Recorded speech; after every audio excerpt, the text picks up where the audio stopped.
What's up everybody, Typical Gamer here with your daily GTA 5 news, tips, tricks, Easter eggs, guides, and more. And today I have another episode of Q&A Sunday, of course the show I do every Sunday where I answer questions from Twitter about GTA 5 with facts and some of my opinions as well. On today's episode I will be talking about patch 1.16 and why it might be coming out this Tuesday, among a couple of other details, heists and how intensive they will be, the next gen version of GTA 5 and some of those details, and some more awesome questions as well. If you're interested for submitting your questions for the next GTA 5 Q&A Sunday, then be sure to check out the description below. Without further ado, let's start off this episode of Q&A Sunday.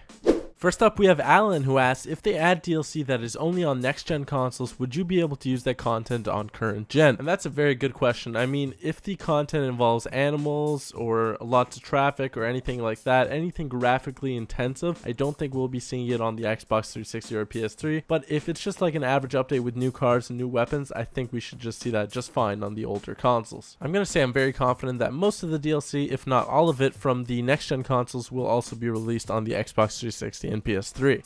Next up, we have Killer5252, and he asks, do you think there should be more options to customize vehicles like add neon lights and car hydraulics? I think those would be pretty cool customizations, really depending on the car. Like the car hydraulics, of course, would be tailored to the specific type of vehicle that you would put them on, and the same goes for neon lights. To answer your question, I think it's very likely, and it would be pretty awesome if Rockstar did add new categories to LS Customs, such as hydraulics or neon lights in a future update. Cole asks, do you think that patch 1.16 will be a limited time DLC or one like the business or high life update? I think if patch 1.16 is the flight pilot school update, it will be permanent and you will be able to purchase it anytime and it won't be a limited edition. GTA 5 Co asks, do you think Rockstar will allow us to buy more than 2 properties in the future? Well, I think logically thinking about it, if they're going to keep adding new cars and they want people to keep buying new cars and, you know, enjoying the new content, I think they're going to have to change the way garages work, or at least make garages so that they have a bigger maximum capacity. For example, if they ever release mansions, it would be cool if they have 20 car garages, or if, say, you have an apartment at any of the apartments that have 10 car garages, possibly you could pay an extra fee, or maybe it'll be even a daily fee that you could rent a second garage in the building. Gregory asks, what is the fastest way to get money in GTA? This is a great question, especially if all the details about the flight school and San Andreas pilot school are correct, and it is very money intensive, so the fastest way to get money legitimately in GTA 5 currently is to do Rooftop Rumble or a Potshot playlist. I have guides on how to do both of those, and I'm going to link them in the description below for you to check out. Jordan asks, out of all the new vehicles that are rumored for the 1.16 Flight School DLC, what are you most excited for? And I like that you're very skeptical about it, Jordan. I like how you said that are rumored for the 1.16 Flight School update, because we do not know if it's coming out for sure, and we do not know if these are all the details in it. And to answer that question, with the information that we do have, I would say that the Mammoth Hydra is definitely the one that I'm most excited for. I love the Hydra in GTA San Andreas, and I would love to use it in this one, especially with the hover mode, and I just want to see how it fires and just how it performs. Gene asks, what would you like to see patched in patch 1.16? Personally, I know a lot of you are having problems with these things appearing in your garages, UFOs, and just modders being everywhere. I'd love if Rockstar took all that out, all the money lobbies and everything like that, and just sort of just made a clean experience for everyone to play with. Dylan asks, when will the DLC for update to 1.16 be released? That's a pretty good question, Dean. I'm sure everyone would love to know the exact date. I do not know the exact date, unfortunately, but it looks to be, and it's most likely to be, this coming Tuesday, August the 19th, because it is National Aviation Day in America, and it would just make the most sense with all these leaked, you know, flight school update information. It would just make sense for Rockstar to release it on that day, and we also haven't seen a lot of DLC lately, so it just makes sense for them to release something soon. Bahamial says, would you make another heist type movie again? P.S. Your vids are top notch. Thank you very much, Bahamial. I really appreciate your kind words. And a lot of you did like that heist movie. I'm definitely going to go look back at that video, look at the comments, because I did ask you guys for the type of challenges you would like to see performed. And I am going to choose a couple and sort of plan to make a couple of these heist movies again in the future. Ryan asks, what updates do you think / want will come out after the flight school update? Great vids and keep up the great work. Well, I definitely know for sure that heists are coming out. Well, yeah. You know, they've been promised to us and eventually we will see them, so we know that's coming out. There has also been a lot of evidence of a casino update, so I'm pretty sure that's coming out for sure, and I'm definitely looking forward to some single player DLC as well. Don't know any details on that, but those are the updates that I'm pretty positive will be coming out, and I would say like 99.9% pretty sure we'll be seeing those.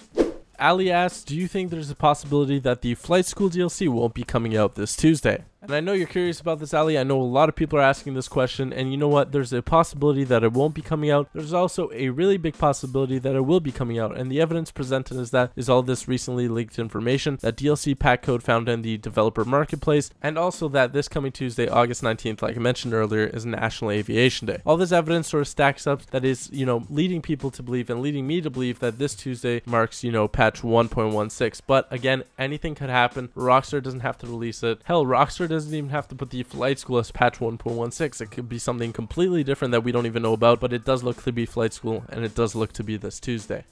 Gabe asks, will we be able to move data from current GTA to the next GTA so we don't have to rank up again? Thanks for the question, Gabe, and to my understanding, the way it works is that you could choose to transfer your profile either from Xbox 360 or PlayStation 3 to the PS4, Xbox One, or PC, and once you do that, your rank and all your money will be on the new consoles, and you'll no longer have that specific character with the rank or money to play on with the older consoles. So it's essentially transferring all of your information, all of your profile over to the new consoles or PC. Again, this is the way I think it works, and it's probably the most logical way it works, just so it doesn't make the economy all wonky, but of course we'll have to wait for some more official information. Fabian asks, what do you think the second pilot's function would be in a two-seater jet? And he's referring to the Hydra. There was information leak that suggested it would be a two-seater jet, and what I think it would be like is the buzzard and the way you could go into the co-pilot seat and actually fire rockets from there, and I think it would be much similar to what the Hydra would bring. If, and big if, it is a two-seater jet. Zach asks, do you think we will be able to grind Heist, or will there be a lot of preparation? To answer that question, a while back when one of the Rockstar devs, I'm not sure if it was Dan House or even, he did an interview with CVG. He shared a lot of information, and some of that was regarding Heist, stuff that, a lot of people won't know now. And what he said is that some of these heists are going to be quite intensive with up to 20 steps in preparation of it, in executing it as well. So these heists are going to be quite long. I'm assuming somewhere from 30 minutes to an hour, hopefully. And I don't know if you'll be able to grind them because supposedly they're going to go on job points, and I don't know how fast you could rank those up, but I think that Rockstar will find a way to balance it and probably make Heist the primary way of making money in GTA Online. For the last question, we have Predator, who asked 2 questions, and I really like the questions, and I really thought it brought up a topic that a lot of you would like to hear about. So the first question he asked is, would you like to see big ships and barges docking and setting out to sea on GTA Online? Love your vids. Thank you very much, Predator. And the second question he asked is, what do you think of being able to rob ATMs on GTA Online? Love your vids and streams, man. Well, thank you again, Predator. And these questions really revolve around the sort of open world persistence, feeling that it's alive, and I just want to touch on that. I think big ships and barges would be awesome. I really don't think they could do that on current consoles, but maybe next gen, maybe we'll see what happens. And the ATMs, you could sort of rob ATMs. You just have to wait for someone to take out money, stab them, take the money. And maybe that's not as intensive as people wanted. Maybe, they wanted a tow truck to wrap a rope around it, pull it off, and just see money explode from it. You can go pick it up, get a couple thousand. That would be cool. What I'm talking about, though, is that these open world events, I think that adding these to GTA Online, and I know a lot of you that watch my videos will know I've been always asking for this, I think adding more of these will make GTA Online feel more alive and more enjoyable to play. So guys, I hope you enjoyed this week's episode of Q&A Sunday. I tried to pack in as many questions as I could this week. It's actually the week with the most questions. Got 16 in this video, and there are just so many awesome questions. I want to thank you for sending them all in, but keep sending them if you didn't make it in. A lot of them were interesting, and I wish I could feature them, but I just don't have the time to do that. So definitely keep submitting them, and if you want to submit some questions, there will be instructions on how to do that in the description below. And also, if you're new, be sure to press the subscribe button. It's the red subscribe button, and if you're on mobile, you could also click the link in the description to subscribe as well. It's free, and you get a notification every time I upload a video, which is daily. Also, I just want to say thank you so much for the support. I really do appreciate it, and you guys are so awesome. Thanks for watching. I hope you have an awesome day, and peace out.